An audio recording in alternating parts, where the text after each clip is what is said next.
Então, boa tarde, pessoal. Hoje é dia 4 de fevereiro de 2021 e estamos com mais um UB Talks. Hoje, o nosso Super Joel Medeiros vai falar sobre qual que é o papel do PHP em IoT. Joel, seja muito bem-vindo a esse espaço de troca e enriquecimento. É muito bom poder contar com você para compartilhar conhecimento aí com a nossa rede e seguir fortalecendo o nosso conhecimento. Belezura, galera. Muito obrigado aí pela oportunidade de dar hoje. Obrigado, Roberta, pelas palavras. Primeiro de tudo, eu gostaria de agradecer muito essa oportunidade e também gostaria de falar que eu vou frustrar muito a ideia de vocês que vieram aqui atrás de uma plaquinha de Arduino, Raspberry Pi ou alguma coisa que eu vou estar ligando aí, um LEDzinho, vai ficar piscando. Eu não vim mostrar isso para vocês.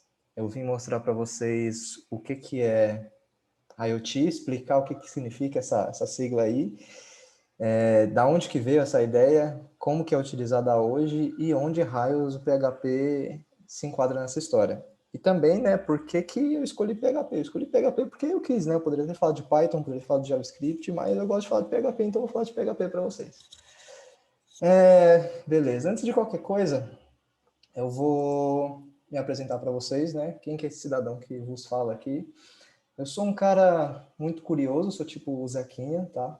Gosto de perguntar bastante, então quem me conhece sabe que eu sou o cara que fica incomodando bastante as pessoas para aprender, para ficar perguntando. E eu sou apaixonado por inovação, tecnologia, otimizagens que sempre busca todos os dias saber como que a tecnologia pode impactar a vida das pessoas, né? Eu acho isso bem importante. Aí estão minhas redes sociais, né? Se vocês quiserem me buscar depois, se quiser me xingar também depois dessa palestra, fica à vontade, eu gosto de treta mesmo. Então, fiquem à vontade. E eu sou pós-graduado em Internet das Coisas pela Universidade de São Paulo. Concluí esse curso em 2020, isso, 2020. E a partir desse curso eu vou trazer um pouco de conhecimento de IoT, né? Tanto o que eu estudei lá na academia, quanto o que eu apliquei em mercado de trabalho, tá? Eu trabalho para a UBMinds, como vocês podem ver, né? Estou aqui fazendo o jabá da firma, né? Estou até com a camisetinha aqui, dá para ver? Aqui, ó. One Team. Uma empresa que ajuda brasileiros a se relacionarem com empresas americanas. Então, se você está com aquele inglês supimpa, dá uma olhadinha lá no ubminds.com, que a gente tem algumas vagas em aberta.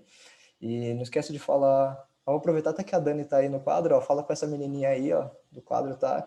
Ela está buscando bastante gente bacana aí. Eu acho que tem vaga de PHP em aberto, não tenho certeza, mas tinha esses dias aí. Se não tem, quer dizer que o pessoal já foi, já escolheu. Mas tem outras vagas abertas lá. E eu também faço parte da comunidade de PHPSP, né? Sou evangelista da comunidade de PHPSP e talvez, se eu não tivesse feito parte dessa comunidade, eu não estaria aqui hoje. Eu sou muito grato à comunidade de PHPSP.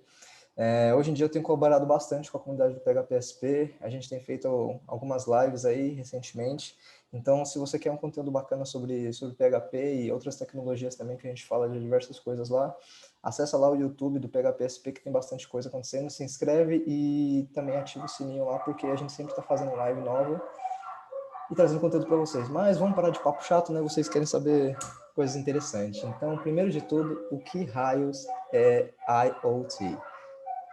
Vamos traduzir a sigla? Internet of Things significa internet das coisas, tá? Beleza, Joel. Internet das coisas, eu vejo um monte de gente falando aí, é basicamente ligar uns pininhos numa plaquinha, coletar informação e é isso aí. Não exatamente. Isso daí é um termo que foi cunhado em 1999. Aí vocês falam, caramba, 1999 só virou uma palavra do momento agora? Pois é. E o cara que firmou o primeiro termo, ele, se não me engano, trabalhava na Cisco, e ele definiu basicamente como que são conjuntos de objetos que são conectados e se comunicam através da internet. Essa foi a primeira definição. E o meu primeiro contato com a internet das coisas foi no Intercom PHP de 2014, que um cara chamado José Papo, que trabalha na Google, como evangelista da Google, ele trouxe para a gente no evento de PHP, por incrível que pareça, falando o que era IoT. E depois disso eu comecei a ficar muito curioso, que nem eu falei para vocês, eu sou tipo o Zequinha, eu fui lá, conversei com ele e tal, fiquei muito curioso para saber o que era isso, como que isso ia impactar o mundo, o que isso ia mudar, isso aí era o futuro, era nova tecnologia, e foi aí que eu fui fazer a pós na USP, né? E na pós da USP a gente teve diversas definições, né, do que é a internet das coisas, mas uma que, pegando um pouquinho de cada um, assim, que eu gosto de falar, que é tudo aquilo que está no mundo digital que se relaciona com o mundo físico e tudo que está no mundo físico que se relaciona com o mundo digital. Ou seja, basicamente é como que o mundo digital pode impactar o mundo físico e como o mundo físico pode impactar o mundo digital. E como que isso é utilizado, né? E para que isso é utilizado? A gente tem diversas coisas que são IoT hoje em dia. A gente, às vezes, por já estar nesse mundo de tecnologia, por ter um smartphone sempre fácil na mão, a gente não percebe que tem muita tecnologia rolando ali por trás. Por exemplo, quando você utiliza o seu celular com Smart Pay ou qualquer outro meio de pagamento para você encostar lá numa coisa e pagar, isso é a internet das coisas. Para você desbloquear um carro lá que você acabou de alugar com o celular, é a internet das coisas. Para você desbloquear uma bicicleta, um patinete, é a internet das coisas. Você capturando Pokémon, é a internet das coisas. Você fazendo diversas coisas super simples, sabe? Você saber a temperatura de um exato lugar, de um totem específico lá, é a internet das coisas. E eu vou explicar para vocês como é que funciona isso, né? Porque muita gente acaba confundindo internet das coisas com automação, e isso daí é o que eu tento trazer bastante para essa palestra, né? Para entender o que é automação e o que é a internet das coisas. Por quê? Porque às vezes você tem vamos dizer assim, você tem uma persiana que todos os dias às 6 horas da tarde ela vai lá e abaixa porque começa o sol se pôr.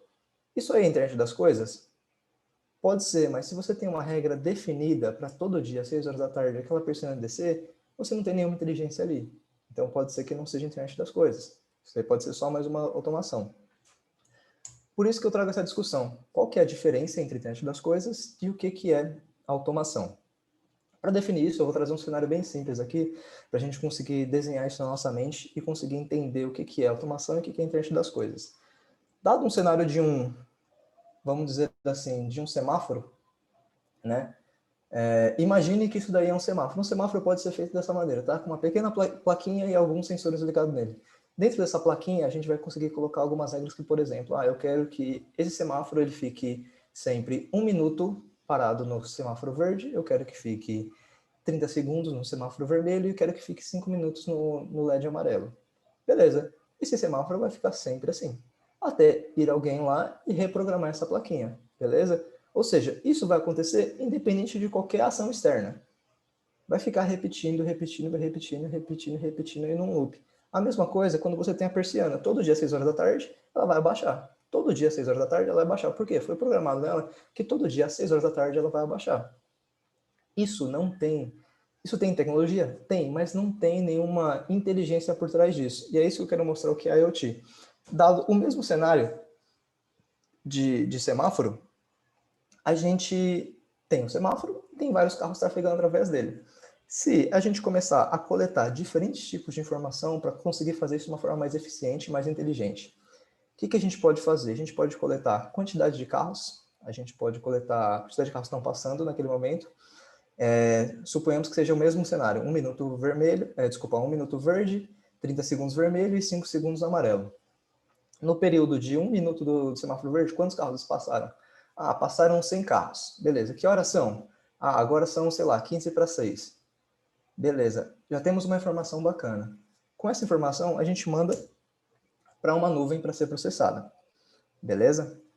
Vamos processar essa informação, só que quando a gente manda para a nuvem para essa informação, a gente tem muito mais opções de processamento, certo? A gente consegue coletar informações de outros lugares, a gente consegue coletar informação, por exemplo, de tempo, tempo de clima, a gente consegue coletar informações, suponhamos que os táxis ou os aplicativos de táxis ofereçam uma plataforma que você consiga se comunicar e saber onde os carros estão, qual é a velocidade média deles, você consegue saber se, por exemplo, se choveu, se está para chover, você consegue saber informações históricas de, por exemplo, no dia anterior, 15 para 6, era um dia de semana, eu consigo saber quantos carros passaram ali em média? Passaram 75, 80 carros, beleza. Dado esse tipo de informação, a gente vai armazenar tudo isso aí em uma base de dados, que pode ser um data lake, um big data, ou pode ser uma simples base de dados para ser visualizada. E essa informação precisa ser processada por alguém, precisa ser analisada, precisa ter uma inteligência ali para a gente tomar uma ação. E é exatamente isso que a IoT faz. Ele pega o quê? Pega essas informações armazenadas, tem alguma inteligência, uma análise de dados, uma inteligência artificial, vai ter um robô que vai coletar essa informação e falar, olha, todos os dias às 6 horas da tarde é melhor a gente reduzir o tempo de parada, ou é melhor aumentar o tempo de parada. Isso automaticamente, baseado em quê? Em alguns modelos lógicos. Ou seja, se a gente tem um modelo lógico lá que ele consegue entender que todo dia, próximo das 6 horas da tarde, o fluxo de carros começa a ficar mais intenso em todos os âmbitos, você consegue pegar informações de cada um dos cenários daquela região ali, você consegue montar um fluxo bacana para aquele trânsito fluir. Ou seja, você consegue informações de cada um dos semáforos, você consegue saber quantidade de carros, você consegue saber temperatura, você consegue saber probabilidade de chuva, você consegue saber dados históricos. Cruzando todas as informações, você consegue definir, beleza, a minha inteligência artificial agora está montada, eu vou conseguir coletar essas informações e vou conseguir definir automaticamente qual que é o melhor tempo em cada um dos horários para eu ligar o semáforo, para eu desligar o semáforo, para eu colocar o semáforo verde, para eu colocar o semáforo vermelho. Beleza, depois das 7 horas da tarde, desculpa, depois das 7 horas da noite, depois das 8 horas da noite, eu tenho que ficar quanto tempo? Ah, eu acho que se você aumentar o tráfego da via principal, deixando todos os semáforos verdes por 1 minuto e 30, por 2 minutos, flui melhor, flui pior. E assim você consegue trazer uma inteligência para o seu processamento. Da mesma forma que você processou todas essas informações, você precisa devolver para o semáforo, que é um caminho de ida e volta. E da mesma forma que você pode ter uma inteligência artificial, você pode ter um humano lá fazendo essas operações. Fazendo qual tipo de operação?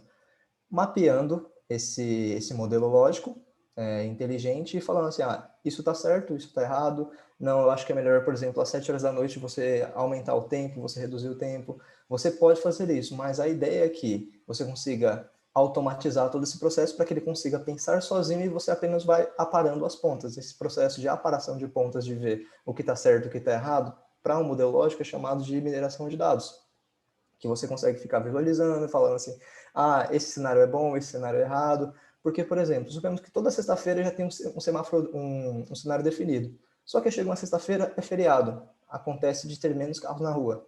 Como que o sistema vai operar? Vai operar achando que é sexta-feira ou você precisa ter informação de que é feriado e que feriado pode operar como domingo? Ou, por exemplo, aquela dali é uma via que é rota para praia. Via de rota para praia, quando é feriado, aumenta muito mais o fluxo. Então, esse tipo de coisa é que você consegue fazer com inteligência, diferente da automação. Porque se fosse automação, você não teria essa quantidade de informações, você só teria o semáforo lá, sempre fazendo a mesma coisa, sempre fazendo a mesma coisa. Beleza? Então, basicamente, internet das coisas é isso, você utilizar um conjunto, um ecossistema de coisas para conseguir trazer alguma coisa para o mundo real. Esse daí é um exemplo mais simples que eu trouxe, mas tem diversos outros que a gente pode utilizar. Belezinha? Bom, falei bastante de IoT e vocês devem estar me perguntando, tá, Joel, mas e agora? Onde que o PHP entra nessa história, né? Como que o PHP entra nessa história toda louca aí? Porque, tipo, tem um monte de caixinha, tem um monte de dispositivo, tem o semáforo se comunicando, tem o semáforo pegando informação do carro, tem o semáforo mandando informação para a nuvem, processando, tô perdido. Beleza, onde que fica o PHP nessa história? Bom, o PHP tem várias formas de se comunicar com coisas, né? Várias não, mentira, tô mentindo. São dois tipos de comunicação com coisas, tá? Ele pode tanto receber os dados, como ele também pode enviar. O PHP, nessa imagem aqui, ele pode tanto trabalhar recebendo os dados aqui, quanto também ele pode ficar trabalhando aqui, sendo, vamos dizer assim, o meio de campo entre as coisas e a nuvem. E como que o PHP trabalha isso? Né? O PHP ele tem diversas bibliotecas já nativas dele, né? São bibliotecas já nativas do PHP, por quê? O PHP é uma linguagem baseada em C. Então, se você falar assim, beleza, o PHP é baseado em C, então C, eu já vi gente falando que C rodava em máquina de lavar, ferro de lavar roupa, geladeira, então eu posso me comunicar com coisas, exato, o PHP tem bastante coisas do C. Ele abstrai bastante coisa do C a partir de bibliotecas. Você consegue, por exemplo, no PHP, eu acho que é 7.2 ou 7.4, você consegue com FFI você se comunicar diretamente com linguagens externas. Então, PHP tem bastante coisa que você pode utilizar direto lá no baixo nível e se comunicar com as coisas. Eu vou mostrar para vocês algumas das coisas que já estão no core do PHP e também algumas outras bibliotecas que utilizam essas funcionalidades do core do PHP que podem ser utilizadas para se comunicar com coisas. Coisas, quando eu falo, são dispositivos, tá? O primeiro deles é o PHP Streams.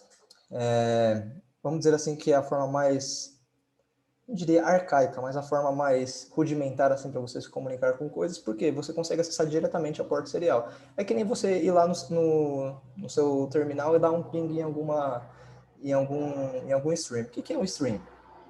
Quando você entra lá, por exemplo, http é um stream. Se você entra file é um stream. Se você entra, sei lá, dev tty alguma coisa é um stream. Tudo, stream é basicamente tudo que você consegue se comunicar através, vamos dizer assim, de uma porta específica. Eu quero me comunicar com um dispositivo que está conectado na minha USB. Você consegue fazer isso. Com PHP, no terminal puro ali, você consegue fazer isso. O PHP só te dá essa funcionalidade a mais para você. E como estou mostrando aí no exemplo para vocês, você consegue diretamente abrir uma conexão direta com tudo que está conectado no seu computador. Aí vocês vão falar, Joel, tudo?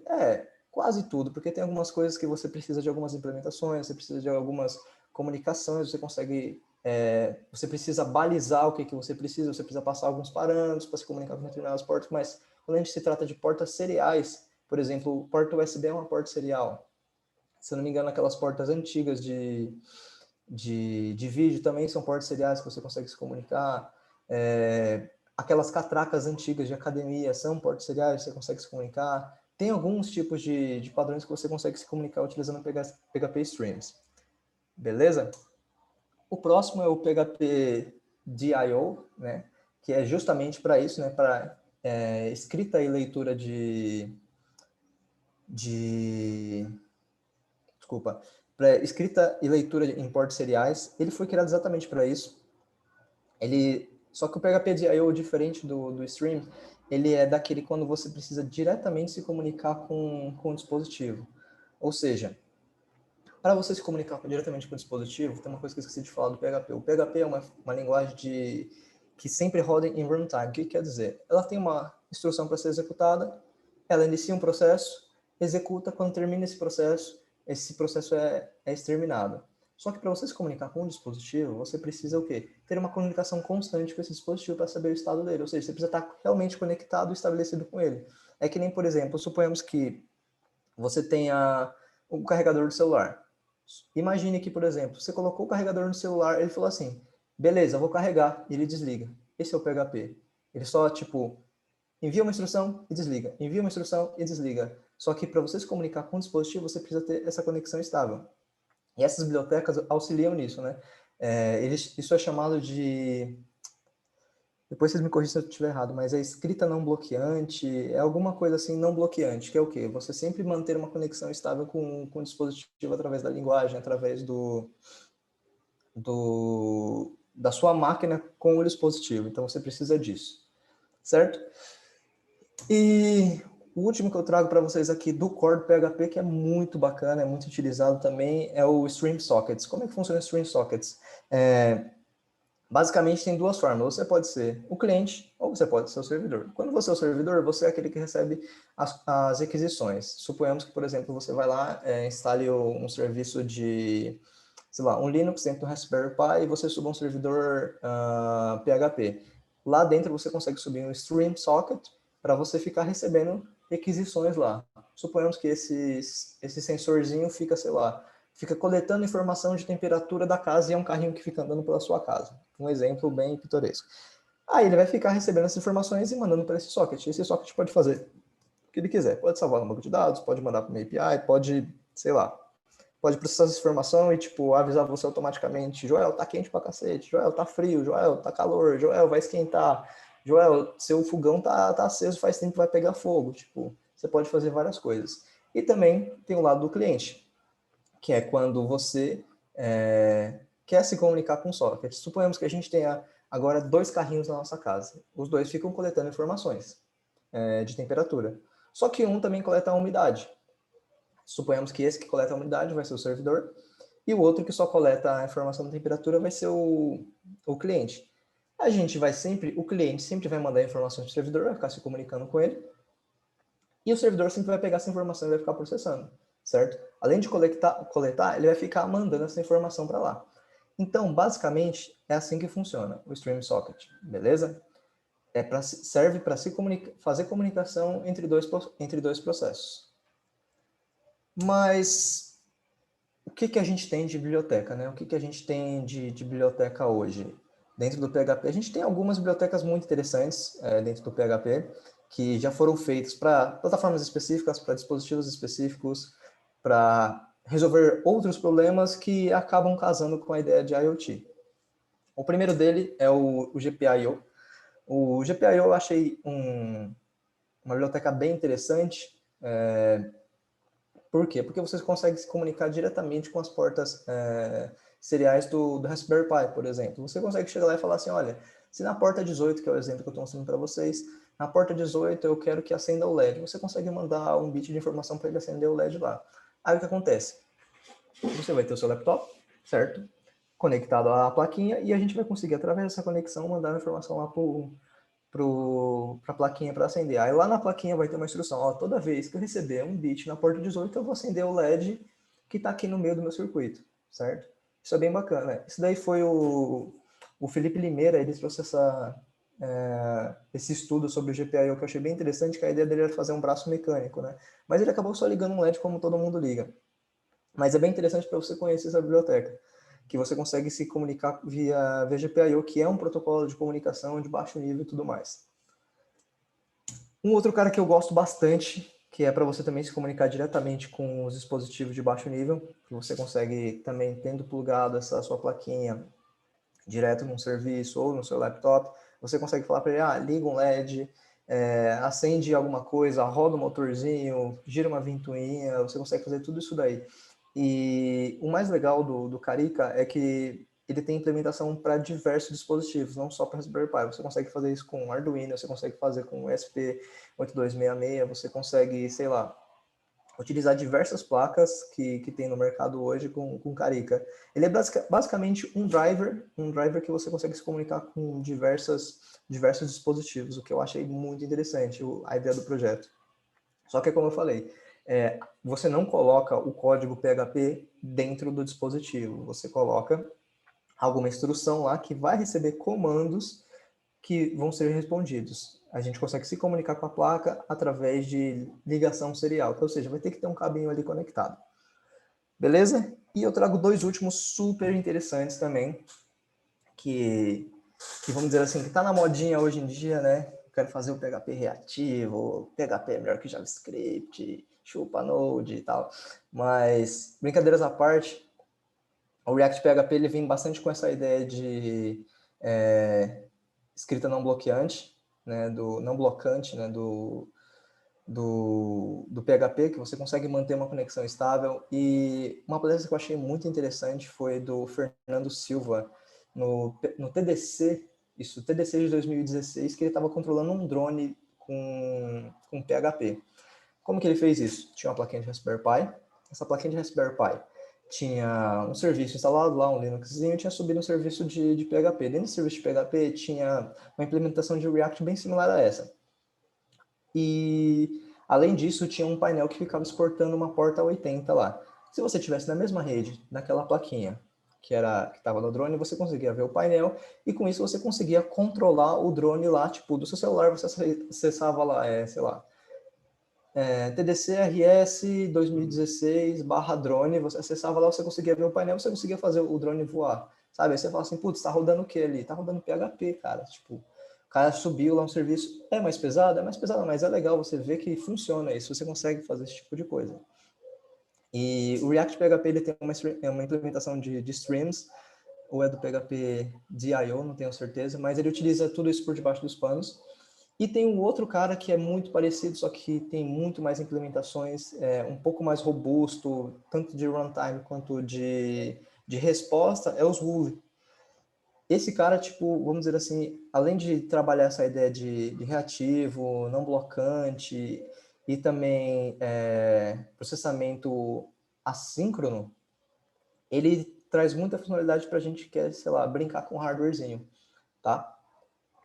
Tem a mesma ideia, você consegue subir um serviço lá para ele, você consegue se comunicar assim que você consegue, e sim que você consegue manter uma conexão estável entre um dispositivo, entre um processo, você consegue ficar segurando lá uma porta, você consegue ficar ouvindo uma porta, você consegue fazer diversas coisas com ele, tudo isso através do PHP, incrível que pareça. E o mais engraçado é que tipo, o PHP tem essas funcionalidades de não blocante, paralelismo, a sincronicidade desde o PHP 4, só que só agora que a gente começou a estudar mais isso, porque veio o Node e falou assim, eu sou assíncrono e vocês não são. Aí os caras do PHP falaram assim, vamos ver então quem é assíncrono. Então começou essa guerrinha boa pra gente ver que o PHP tem espaço onde que ele quiser. E falando nisso, vocês devem estar se perguntando, beleza, Joel, você falou um monte de baboseira aí do PHP, falou um monte de coisa de IoT, mas quem que é o PHP na fila do pão, né? Quem que é o PHP no mundo de IoT? A partir daqui não tem estudo, tá? É só a opinião do Joel aqui que está falando para vocês. E eu vou dar minha opinião sobre o que eu acho que deve ser o PHP, onde que o PHP deve operar, onde que ele deve ser melhor. Apesar de eu também acreditar que o PHP, o lugar dele, ou de qualquer outra linguagem, seja Python, JavaScript, é em qualquer lugar que você quiser. Se você quiser rodar PHP, JavaScript, C Sharp, Pascal, ou qualquer outra linguagem, se quiser Rust, ou qualquer outra linguagem dentro da sua máquina de lavar, cara, vai em frente. Se você fizer funcionar, tá bala, tá funcionando, cara. Não tem que... O objetivo é fazer as coisas funcionarem, não tipo mostrar que uma linguagem é melhor que a outra, mas tem algumas linguagens que foram feitas para algumas coisas, tem linguagens que foram feitas para outra. O PHP não foi feito só para rodar WordPress na internet, não foi só feito para rodar scripts HTML e ficar jogando informação na tela para o pessoal. O PHP foi feito para um monte de coisa. Inicialmente foi essa a ideia? Foi, mas PHP pode evoluir muito mais como linguagem através disso. E onde que nesse cenário todo, nesse ecossistema de IoT, eu acredito que seja o lugar do PHP? Para mim, o lugar do PHP é aqui, servindo de meio de campo para recebimento de dados e mandando para alguém processar. Eu não acredito que o PHP seja muito bom performático processando, tá? Tem linguagens que são muito mais performáticas, ainda mais quando a gente fala em escala de grandes dados. O PHP não performa bem na borda, ele não performa bem se comunicando direto com portos seriais, porque você tem que fazer várias implementações, você tem que fazer vários rabiscos, entre aspas, para fazer isso funcionar. Então, tipo, você pode fazer a implementação total aqui.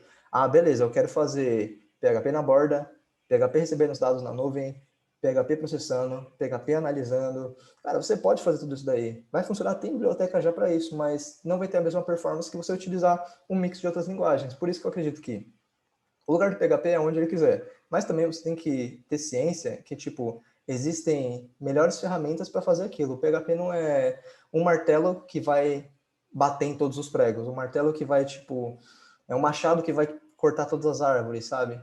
Então, é importante você saber o lugar de cada uma das coisas e onde que é o melhor. Suponhamos que no seu sistema, no seu ecossistema de IoT, o PHP esteja rodando na borda por causa de uma especificidade XPTO. Cara, sem problema nenhum, tá? Vai rodar também. Você pode achar outra forma performática ou aquilo está resolvendo seu problema, está funcionando, está performando, cara, não tem problema nenhum.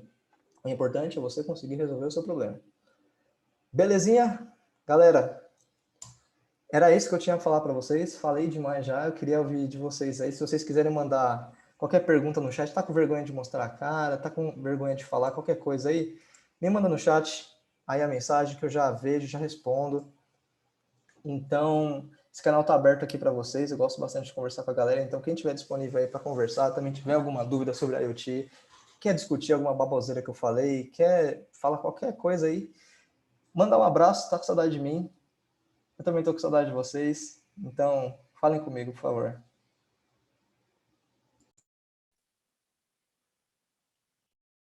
Parabéns aí, Joel, pela apresentação. Achei bem bacana. Cara, na real, tem uma pergunta referente à parte do PHP, mas é que assim, eu tenho as minhas Raspberries aqui em casa, mas eu tô fazendo, porque toda a parte de energia já é conectada, algumas automações, tipo, igual as minhas energias, né, as minhas luminárias externas, elas ligam com o pôr do sol, né, desligam com o nascer do sol, enfim, tem umas automações um pouquinho mais inteligentes, mas assim, eu tô criando um sistema de alarme para minha casa, 100% inteligente, só que Eu tô usando Rust e Python, né? Mas assim, eu ainda tô vendo a parte de IFTTT, né? Que é justamente para integrar depois, igual eu tenho a Alexa e tenho o Google Home nos cômodos, então assim, é justamente para fazer essa integração. Como é que tá o PHP com essa parte de IFTTT? Cara, o IFTTT é basicamente o trigger, né? Você consegue colocar lá várias rules lá para você se comunicar e mandar informações para ele. Hoje já funciona bem, tá? Eu não sei se você sabe, mas o Slack, ele é feito, a base dele foi feita em PHP, então, tipo, por exemplo, para você mandar notificações para o Slack, você consegue fazer perfeitamente, essa implementação foi feita em PHP. Se você quiser criar um applet ou qualquer outra coisa, um appzinho lá, um robozinho para se comunicar via PHP, você consegue, tem bots já disponível para isso. Um amigo da comunidade, ele fez recentemente um para a live dele, né? Ele tem a live no Twitch TV. Basicamente, ele coloca lá um IFTT, um IFTT lá que quando ele coloca um tweet, ele pega essa informação do tweet, fica lendo lá o Twitter o tempo todo, pega essa informação do tweet e manda para a live dele. Por exemplo, se alguém mencionou ele, fez alguma coisa. A mesma coisa você pode fazer com o dispositivo, como eu te falei. Não tem essa diferença de, por exemplo, se você está com 2 pontos, se você tem uma máquina aqui, e tem alguém processando no meio, é a mesma coisa. Você não precisa ter alguma coisa no meio físico, você pode ter 2 lados processando. Então, se você quer, por exemplo, chegou o pôr do sol, você quer ser avisado que a sua persiana está abaixando, você consegue fazer isso, você pode fazer isso com o PHP. Agora, a questão de performance, eu não vou saber te falar, mas que é possível você fazer um botzinho para coletar esse tipo de informação e mandar É, para alguma coisa externa. performance era mais o ponto ali que eu queria saber, mas é maneiro ver que o PHP tá indo para esse caminho também, tá batendo de frente com outras linguagens. Sim, sim. Tem bastante coisa, cara. E o bacana é que, tipo, a comunidade do PHP tem crescido bastante nesse aspecto, sabe, de colaborar dessas novas coisas. Tem até para inteligência artificial, já tem o PHP IA, se eu não me engano, já que você consegue fazer processamento. Tem uma galera, tipo, querendo colocar na próxima versão do PHP 8 processamento de GPU para fazer, sei lá, inteligência artificial, sabe? Tipo, tem uns bagulhos muito loucos assim que, tipo, a comunidade está contribuindo. Então, que nem eu falei, o lugar do PHP é só na internet? Pode ser que sim, pode ser que ele performe melhor na internet, mas, cara, você pode fazer tudo com qualquer linguagem. Eu acredito que todas as linguagens dão essa possibilidade também, não só o PHP.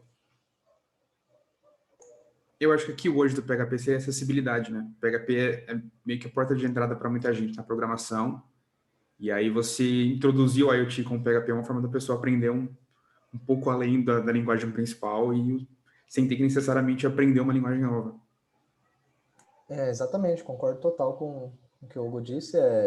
Basicamente, tipo, você tá lá fazendo sitezinho em HTML, submetendo um formulário, você, tipo, consegue também mandar um bit para uma plaquinha, um sensor e ligar o LED. Tipo, é a mesma coisa, tipo, a mesma energia que você vai gastar para submeter um formulário, pegar essa informação e salvar no banco de dados, é a mesma energia que você vai gastar para aprender, tipo, mandar um bitzinho e ligar um LED, sabe? Tipo, é claro que você vai ter que aprender alguns outros conceitos, você vai precisar entender o que está se passando por ali por trás, mas, cara, que nem o Hugo falou, é a porta de entrada, é uma linguagem super fácil de você aprender, tipo, com uma semana você já consegue ter alguma coisa rodando. Então, é bacana isso, essa é a facilidade do PHP.